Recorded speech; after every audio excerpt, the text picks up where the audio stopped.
This episode of Ask Tim is brought to you by PMC Insurance, IIABNY's newly endorsed national workers' compensation wholesale broker. Stick around after the episode to find out more about PMC's competitive and convenient workers' comp solutions.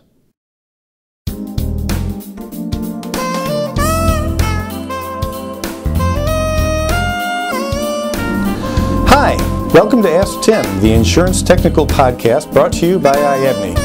I'm your host, Tim Dodge, and I'm coming to you today from the Center for Full Employment of Urgent Care Personnel here at IIABNY headquarters.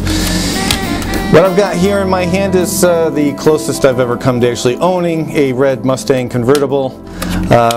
Little gift from my kids. They were too cheap to get me the real thing. Anyway. Enough of all that. Last time we talked about no-fault insurance, and we talked about who's covered and who's not covered, and that it covers only injuries and not property damage. Now I want to get into a little bit more about how much coverage it provides and what particular expenses it covers, and a question that comes up more and more often, especially because as we're taping this, there's some pending legislation with the New York State Legislature about when you can still sue another driver for injuries that they've caused you. So first let's talk about what expenses no-fault covers and for how much. Basic no-fault, the endorsement PP 0587 that gets attached to all New York auto insurance policies, covers medical expenses, lost wages, and related expenses up to $50,000. Now, medical expenses are things that you would ordinarily think of: doctor bills, hospital bills, surgery expenses, that sort of thing, rehabilitation. Lost wages, no fault will cover 80% of your lost wages up to a maximum of $2,000 per month for a maximum of 3 years from the date of the accident. So, if you were making $3,000 a month,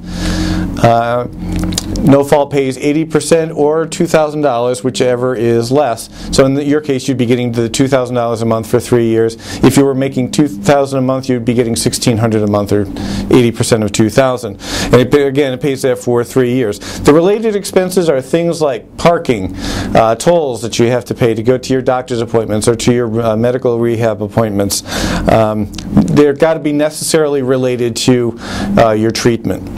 There's also, if the covered person is killed in the accident, there's a $2,000 death benefit that goes to that person's estate. The insured has the option of buying what is called optional basic economic loss coverage, which provides an additional $25,000 for lost wages and or therapy and rehabilitation with physical, mental therapy, and that applies after the first $50,000 in coverage is exhausted. The insured also has the option of buying additional no-fault coverage, also called additional personal injury protection coverage.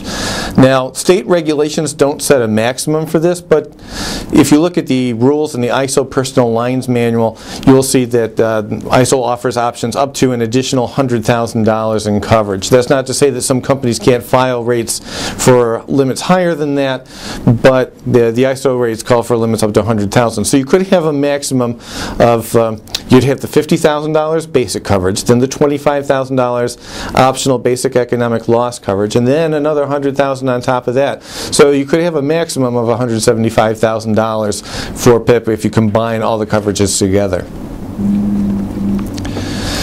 Now, I want to talk about the suit threshold, the tort threshold. The law in New York says that you cannot sue for economic loss or for non-economic damages unless you've suffered a serious injury. And the law defines what that serious injury is.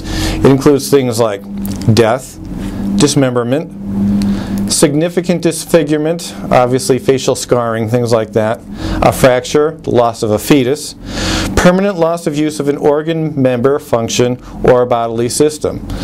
If you lose one of your kidneys in an accident, for example, you could sue for pain and suffering as a result of that.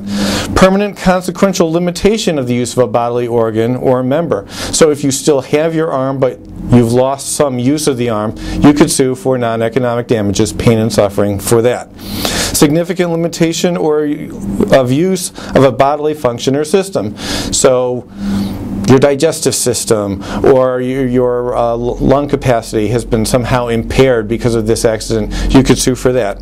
And then, lastly, a medically determined temporary injury or impairment, which limits your normal activities for at least 90 days out of the 180 days following the accident. So, you're expected to recover, you've suffered an injury, you're going to recover, but it sets you back for at least 3 months out of the 6 months following the accident. You can then sue for non-economic damages, including pain and suffering for that sort of accident. For more information on this topic, drop by the research section on the IIABNY website. Drag your mouse over the Member Resources link. In the pop-up menu, click on Research. That brings you to the IIABNY Research Library, and then click on the Auto Insurance Issues link in the list of categories. If you want to get in touch with me, as always, you can reach me at 800-851-8853, extension 229. You can email me at tdodge@iabney.org. You can find me on Twitter as Ask Tim. You can find the blog that accompanies this podcast at insurancegeek.typepad.com. And you can find me on AOL Instant Messenger as TDOG4494. And if that's not enough ways to get a hold of me, I'm sure you can think of a couple of others, carrier pigeon or fax or something like that. Thanks for watching this episode of Ask Tim. We'll be back in a few weeks with a new episode, and until then, if you need help or bandages or experience dealing with a lawyer or a car accident, don't forget to Ask Tim. IIABNY members looking for work comp solutions can now turn to PMC, IIABNY's endorsed National Workers' Compensation Wholesaler. PMC staff is composed of dedicated workers' compensation specialists who live and breathe their product. They excel in providing quick turnarounds for quotes and are famously easy to work with. Not to mention, they have a broad class appetite and offer several niche programs, including PMC PayGo, which is an integrated workers' compensation and payroll program. PMC can write accounts starting at $2,000 in premium and have markets for more than 89% of the class codes.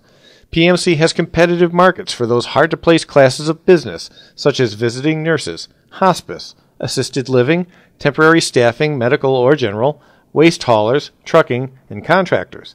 Call PMC directly at 877-762-2667 or contact Jamie Depot at jdeapo@iabney.org or 800-962-7950 extension 232.